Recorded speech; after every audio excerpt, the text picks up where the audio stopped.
আসসালামু আলাইকুম। আমি ইঞ্জিনিয়ার হাসান। আমার চ্যানেলের পক্ষ থেকে আপনাদের সবাইকে স্বাগতম। আজকে আমি ইটের গাঁথুনি নিয়ে আলোচনা করব।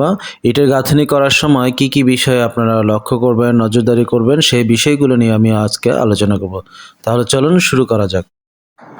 ইট গাঁথার শুরুতে প্রথমে এক ইট করে ব্রিক লেআউট দিতে হবে। সেই লেআউটের যে স্থানগুলোতে হবে সেই জায়গাগুলো ভালোভাবে ভাসুদা দিয়ে চিপিং করে নিতে হবে। একদম আলগা যে ছোট ময়লা আছে সেগুলো উঠে ফেলতে হবে। কিছু ময়লা আছে যে ধুলোর মতো নরম পাতলা আবরণ, সেটা উঠিয়ে ফেলতে হবে। এরপরে দেখুন ভালোভাবে এই ধরনের চিপিংয়ের মতো করে দাগ ফেলতে হবে। চিপিং শেষ হলে ভালোভাবে পানি দিয়ে পরিষ্কার করে এরপরে সিমেন্টের ঘোলা অথবা গ্রাউটিং প্রয়োগ করতে হবে। তো এই কাজগুলো হয়ে গেলে সুন্দরভাবে মশলা পেস্ট করে ইটের গাঁথুনি শুরু করবেন। ভালোভাবে যেন বর্নিং হয় সেদিকে খেয়াল রাখবেন। ইটের লেআউট কমপ্লিট হলে, ব্রিক লেআউট কমপ্লিট হলে আমরা ইট গাঁথার কাজ শুরু করব। বাহিরের ওয়ালের বাহির পাশে শল অবশ্যই রাখতে হবে, ভিতর পাশে রাখা যাবে না। দেখুন এখানে আমি বাহিরের ওয়ালে বাহির পাশে শল করছি, আর ভিতরের ওয়ালে দেখুন এখানে বাহিরের ওয়ালের ভিতর পাশে শল হবে না, অমসৃণ থাকবে। আর বাহির পাশে মসৃণ সারফেসটা বাহির পাশেই থাকবে। বাহিরের ওয়ালে সবসময় এটা খেয়াল রাখবেন, সবসময় বাহিরের দিকে শল রাখবেন। আর ভিতরের যে পার্টিশন ওয়ালগুলো আছে সেই পার্টিশন ওয়ালের ভিতর পাশে যে কোনো পাশে সল করলে হবে রুমের। আমি এটা জানালা পাশে সল করে নিয়েছি, কারণ আমার এই বরাবর একটি জানালা আছে, সেই জন্য আমি জানালার ওয়ালের সাথে থাইয়ের সেকশনের সাথে মিল করে এখানে আমি সলটা করেছি, যাতে প্লাস্টারটা এদিকের সাথে মিল থাকে আর কি। এতে প্লাস্টার মশলা কম খাবে।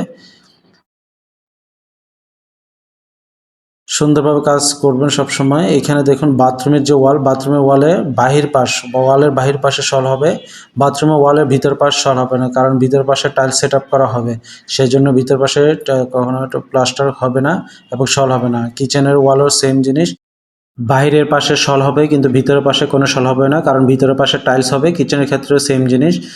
আর এখানে দেখুন কলমের সাথে যে ওয়াল হবে সেখানে অবশ্যই কলমের গায়ে ভালোভাবে চিপিং এবং গ্রাউটিং দিয়ে নেবেন। এরপরে কলমের সাথে যে এটার গাঁথনিটা হবে সেটা ভালোভাবে তখন জয়েন্টটা ভালোভাবে হবে, সেটা খেয়াল রাখবেন আপনারা সবসময়, যে আরসিসি ওয়ালের সাথে করে প্রথম যে এইটার গাঁথনিটা আসবে সেখানে ভালোভাবে চিপিং করে নেবেন আরসিসি ওয়ালটাকে।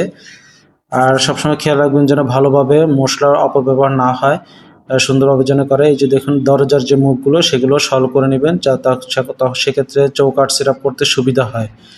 আর এখানে দেখুন এখানে কিচেন, এখানে হচ্ছে আমি একটা করেছি, এই পাশে আমার ওয়াল যাবে, সেটাতে কুইন ক্লোজার এখানে রাখা হয়েছে, যেহেতু আমার এখানে ওয়াল উঠবে, তাই এই পাশের যে ওয়ালটা আছে সেই ওয়ালটা তো করে ফেললাম। এই পাশের ওয়ালের জন্য আমি একটা করে কুইন ক্লোজার বা অনেকে ডালা বলে আর কি, মিস্ত্রি ভাষায় ডালা বলে, ডালা ছেড়ে রেখেছে আর কি।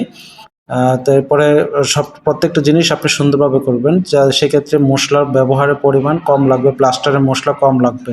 আপনি যদি সুন্দরভাবে গাঁথনি না করেন তখন দেখা যাবে এটা প্লাস্টারে ঢেকে যাবে, এটা ঠিক আছে, অনেকে বলবে প্লাস্টার তো করে ফেলবো, তাতে সমস্যা কি? না, আসলে বিশেষ সেটা না। প্রত্যেকটা কাজের সৌন্দর্যতা আছে, মাধুর্যতা আছে, আমরা এভাবে কাজগুলো করিয়ে নিই, আমরা কখনো এগুলোতে ছাড় দিই না। দেখুন এখানে প্রত্যেকবার আমাদের সুতা ধরে ধরে চেক করে করে এইভাবে ইটের গাঁথনিগুলো করা হয়। আর আমরা মেশনারি স্টোন ব্রিক্স, যেটা অটো গ্যাস বার্ন, সেটা আমরা ব্যবহার করি। এই ক্ষেত্রে আমাদের গাঁথনিতে করতে সুবিধা হয় এবং বিল্ডিংয়ের সৌন্দর্য বাড়ে। আরেকটা বেশি লক্ষণীয়, যদি কলমের সাথে করে চৌকাঠ সেট আপ করতে হয় সেক্ষেত্রে অবশ্যই গাঁথনি করা লাগবে। কলমের সাথে করে অন্তত এক ইট হলেও গাঁথনি করা লাগবে। ডাইরেক্টলি কলমের সাথে করে চৌকাঠ সেট করা যাবে না, এতে কলমের ক্ষতি হয়। এখানে দেখুন একটা করা হচ্ছে, এটা সম্পূর্ণরূপে ভুল, এটা করা যাবে না। এটা থেকে আপনারা বিরত থাকবেন। ধন্যবাদ সবাইকে আজকে ভিডিও দেখার জন্য। ধন্যবাদ। আসসালামু আলাইকুম রহমতুল্লাহ।